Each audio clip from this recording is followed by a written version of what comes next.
Afternoon. I thought I'd make a special walk and talk in which you're looking and seeing what I normally see. And I thought I'd talk about what's going on. In recent days, the world has shrunk to an historic war. We're talking about Ukraine. We've also seen an uncertain national identity, and I'm talking about the United States. And I have, as you know, a personal myopia because of a critical and astonishing medical procedure, lung transplant involving my wife. We all find change difficult. My favorite stoical Roman senator, Seneca, says, "The path by which we are called to go is steep and rugged." Now consider what that means. What is he saying?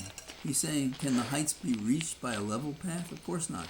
He said the first part of that more complex path only has rocks and cliffs and appears impassable, just as many places when viewed from afar, seem often to be on an unbroken steep path, since the distance deceives the eye. In other words, you don't really know your problem until you're involved in it. In terms of what's political, the rocks and thick woods and steep inclines are born at home and abroad because of what else? Ambition, self-aggrandizement, cruelty, cowardice, fear. We've seen them all, particularly in the Republican Party, but not exclusively. This is a monster, a worldwide monster of many shapes. The monster is reported, nothing but the facts. But our news media ignore the most important dramatic themes and occurrences in our world ethos of this phenomenon. Except for President Zelensky, who defies the rule of thumb world, who do we have? Seneca also says that fates lead you to your destiny or drag you to it, but Zelensky plainly embraces his. Increasingly, it seems, Biden may be stepping in that way, but his own staff seems to pull his punches for him. So we have a case at home of evolving courage, if you will, uncertain, not there yet. Back at home, there's noise like someone gave a cattle prod to Rip Van Garland. So I'm talking about, similarly, abroad and home, we have this thing that you've heard me talk about, which is bullies. We don't deal with them. And if Garland actually hires a bunch of people, it doesn't matter how many, it doesn't matter who. Are we getting Mueller too? What is the design of his investigative plan, if he has one? Is it to offer up a sacrificial at the land, not Trump, the head of the snake? Is it going to be time for when it may not matter at all? Speed and focus are critical.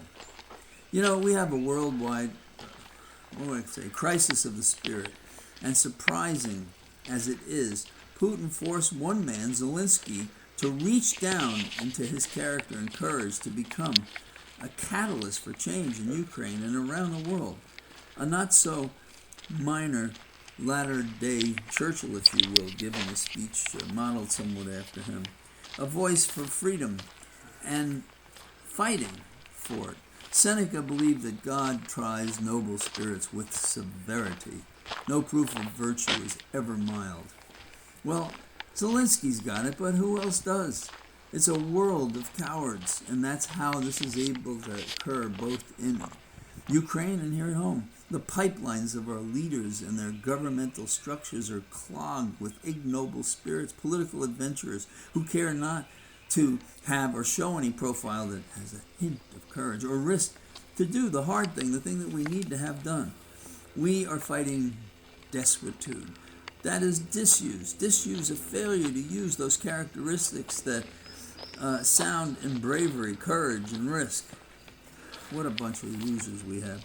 Do we really believe that Putin is off alone and doesn't know what's going on? I don't buy that.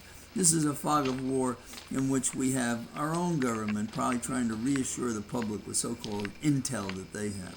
Seneca said familiarity with exposure to danger will give one contempt for danger. Well, they don't let themselves be exposed other than Zelensky and so forth again. We, the people, at home and abroad, around the world, are the backbone for the weak of heart, and we are otherwise the allies of people like Zelensky and his courageous kind, at home and abroad. Daily we see those persons of courage fight adversity. But what do we do about it? What do we do about it? I was at an emergency room the other evening and I watched the people. That's real courage. The spotlight may not be on them, but in their day-to-day lives, every day is an act of bravery. Of course, I feel that way about my wife, Holly, who is challenging the ability to put someone else's lungs in hers, a person who thought to care that when that person passed, they could help someone else. But it's a struggle to make it work, and every day I see Holly have times in which it seems to go smooth, and it's very difficult. People ask how it's going. The truth is, it's a suspenseful period of time leading, I hope, to her graduation from the hospital.